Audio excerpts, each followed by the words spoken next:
Alright Bodgers, it is update time. You love update videos, so you're getting one.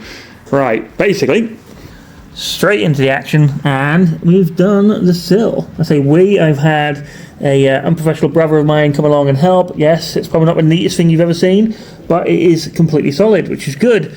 I need to skim all the big thick welds off it, but one side, completely decent.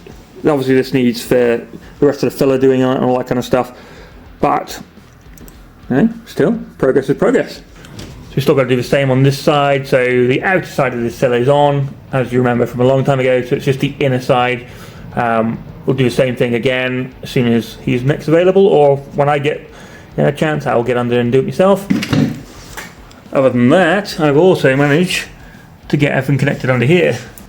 So if you remember in the last video, I struggled to get the handbrake cable through that gap over there.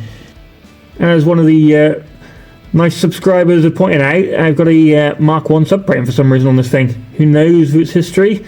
But what I managed to do in the end was bash the end of the clip thing, so that clip thing there, bashed it as flat as I could and fed it through. I was going to try and cut an extra hole, but that is some thick steel in there. So I fed it through and managed to connect all the handbrake here as well. So there's that little like handbrake puller thing. I think it's come off on one side.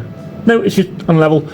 But yeah, it fits through all these grooves and things like that, and then it gets pulled down the front of there inside the car. I'll show you that in a second. Here's the side that I bent. As you can see, it's not exactly perfectly straight, but it should pull like a handbrake. Worst case, I'll have to buy the sort of Mark 1 style handbrakes and redo it again. Yes, I know there's a Bodger plate here that is going to be done neater at some point, but it'll do. So there we go, in here, handbrake comes through. It's look like I stick a rivet and stuff, but it worked like a handbrake, and it kind of stops the car. I do need to do a bit of adjusting, as you can imagine, but we have a functioning handbrake.